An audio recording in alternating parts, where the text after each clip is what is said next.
এটা রয়েছে এটা রয়েছে আমের চাটনি, যেটা খুবই সুন্দর লাগে এখানে।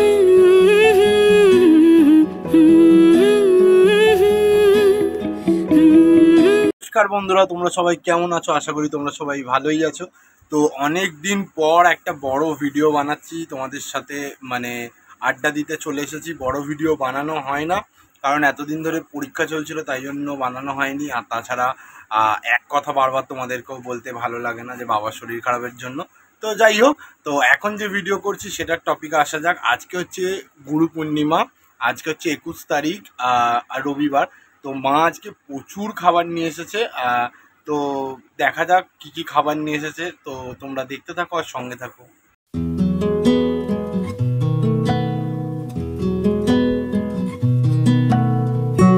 একটা স্লো মোশন ভিডিওর মাধ্যমে তোমরা দেখতে পেলে।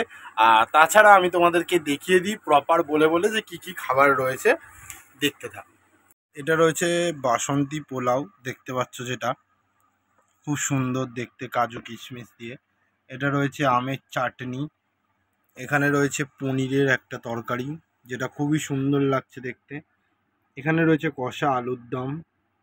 এখানে রয়েছে একটা বড় সাইজের মিষ্টি, মানে এত কিছু খাবার দাবার। তার সাথে এখানে রয়েছে ঘুগনি, যেটা আমার মেজো জেঠিমা দিয়ে গেছে। আর এর মধ্যে রয়েছে রুটি, যেটা বাবাকে দিয়ে গেছে খেতে। তো এখানে ঘুগনি রুটি রয়েছে, আর এখানে এত খাবার রয়েছে। সাথে আমি আজকে একটু আগে মেলায় গিয়েছিলাম, আজকেই লাস্ট মেলা একদম। তো তাই জন্য নিয়ে এসেছি মেলা থেকে মেলার জিলিপি, আর সাথে রয়েছে এখানে গজা। মানে এত খাবার। এটা মা খেয়েছে একটা জিলিপি একটা গজা, আমি একটা খালি গজা খেয়েছি, আর খাইনি, ভালো লাগছে না বলে, মিষ্টি অতিরিক্ত। তো এত খাবার। বাবা তো ঘুগনি রুটিটাই খাবে মনে হয় যতদূর সম্ভব। আমার আর মায়ের এগুলো হয়ে বেশি। তো চলো খেয়ে নেওয়া যাক। তো দেখতেই পাচ্ছ এখানে কত রকম খাবার দাবার নিয়ে নিয়েছি আমি। সেটা হচ্ছে পনির, আলুর দম আর বাসন্তী পোলাও। পনিরগুলো কতটা নরম তোমরা দেখতেই পাচ্ছ। আর পনির নরমই হয় যদিও বা, কিন্তু তবুও পনির খেতে আমার খুবই ভালো লাগে। আলুটাও অনেকটা নরম, আর বাসন্তী পোলাওটাও হয়েছিল ঝুরঝুরে। কিন্তু আমার তো মনে হচ্ছিল শুধু আলুর দম আর শুধু পনিরটাই খেয়ে যাই, পোলাওটা দিয়ে না খেলেও চলবে, কারণ পোলাও নিশ্চয়ই ঘি দিয়ে তৈরি হয় না, তো অতটা খাওয়া যায় না ঠিকঠাক ভাবে। তোমরা হয়তো ভাববে যে আমি অতটা খেয়ে ফেলেছি, কিন্তু খাওয়া যাচ্ছে না। এগুলো দেখে যতটা লাগে খাওয়া যায় না। ভেবো না যে আমি আর্ধেক খেয়ে দিয়ে তোমাদেরকে দেখাচ্ছি, আমি পুরোটা কিন্তু খেতে পারিনি। মাঝখানে আমি এতটাই, এই জায়গাটায় যেটা ছিল, এই পুরো খোবলা মেরে মাকে তুলে দিয়েছি। মাকে বললাম তুমি খেয়ে নাও, আমি পাচ্ছি না। তো এর মধ্যে এখন অনেক, মানে অনেকটা করে রয়ে গেছে। দেখতে টিফিন বক্সগুলো এইটুকু, কিন্তু এর মধ্যে এখন অনেকটা করে রয়ে গেছে। মা অনেকটা করে দিয়েছে না বলো, মানে অনেকটা করে হয়ে গেছে, মানে আমাদের হয়েও আবার বেঁচে গেছে। কারণ এগুলো বেশি তেলের জিনিস তো খাওয়া যায় না যেন। সমস্ত কিছু খাবার খেয়ে দিয়েও বেঁচে গেছে, এত পুরো ফ্রিজ ভর্তি হয়ে রয়েছে। আর এখানে দেখতে পাচ্ছ একটা দই রয়েছে, টক দইয়ের প্যাকেট। আমি দুপুরবেলা করে মাঝে মধ্যে খাওয়া দাওয়ার পর টক দই খাই, ভালো লাগে। কিন্তু এটা কবে কিনে আনা হয়েছিল আর খাওয়া হয়নি, কারণ মাঝে আমার জ্বর হয়ে গিয়েছিল, তো সেই জন্য। এখানে দুপুরবেলার ভাত বেঁচে গেছে, আর এখানে তো এখন যা যা খেলাম সমস্ত খাবার বেঁচে গেছে।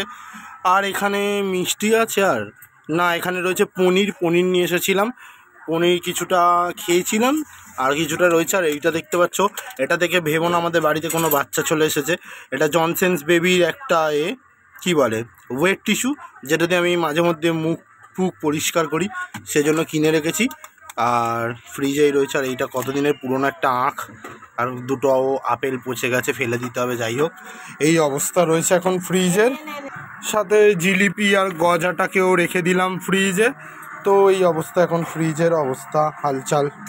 আমার বাবার খাওয়া দাওয়া হয়ে গেছে, আর আমার বাবা এখন রাতের বেলা একা একা খেতে পারে না, তাই মা খাইয়ে দেয়। তাই বাবাকে আগে খাইয়ে দেওয়া হয়েছে। খেয়ে দিয়ে এখানে শুয়ে আছে, শুয়ে হাঁ করে, ভেবো না, চুপ করে আছে সারা রাত। এখন করে আওয়াজ করে যাবে, জানি না কেন, কি কারণে। তো এখন চুপ করে শুয়ে আছে, কিছু বলছে না। ক্যামেরাটা বন্ধ হবে কি বা নিচে বিছানা করে দেবো, তখনই করে আওয়াজ শুরু করবে, জানি না কেন। কেন করবে? এইটাই নার্ভের প্রবলেম। যাদের ঘরে আছে তারাই বুঝবে। এই সারা রাত সারা দুপুর, মানে আমাদের যখন ঘুমানোর সময় হবে তখন ঘুমাতে দেয় না, কিন্তু নিজে ঠিক টাইম বুঝে ঘুমিয়ে পড়ে। এইরকমই করতে থাকে সারা রাত, এরকম বক বক করতেই থাকে। তো খাওয়া দাওয়া হয়ে গেছে, আর এদিকে মা হচ্ছে এখন বিছানা করছে, আর বাবাকে বাথরুম টাথরুম করিয়ে দিয়ে চলে এসেছি। আর এখন আমি যাচ্ছি দাঁত মাজতে, আমাদের কলে জল পড়ছে। এখন বাজে রাত 10টা, তাও আমাদের এখানে কলে জল পড়ছে। আমাদের এখানে সারাদিন জল পড়ে, আমাদের এখানে সরকার থেকে সারাদিন জল দিয়েছে, অঢেল জল দেয় আমাদের এখানে। এখন জল পড়ছে, আমি যাচ্ছি এখন দাঁত মাজতে। তো দাঁত মেজে এসে তোমাদের সাথে কথা হচ্ছে। তো আজকের ভিডিও শেষ করছি, আমি ব্রাশ ট্রাশ করে চলে এসেছি। তো আজকের ভিডিও এখানেই শেষ করছি। অবশ্যই জানিও ভিডিওটা কেমন লাগলো, ভালো লাগলে অবশ্যই একটা লাইক করতে ভুলো না। আর অবশ্যই যারা আমার চ্যানেলে নতুন তারা সাবস্ক্রাইব করে দিয়ে তার পাশে থাকা বেল আইকনটা প্রেস করে অল করে দিও, যাতে আমি এরকম ভিডিও ছাড়লে তোমাদের কাছে সবার আগে পৌঁছে যায়। আর যদি খুব ভালো লেগে থাকে তাহলে কমেন্ট করতে ভুলো না, কমেন্ট করে জানিও কেমন লাগলো ভিডিওটা। আর পেছনে চলছে সারেগামাপা, যেটাকে তোমরা অ্যাভয়েড করো, ঠিক আছে? যাই হোক, আমাকে দেখো, ওটাকে অ্যাভয়েড করো।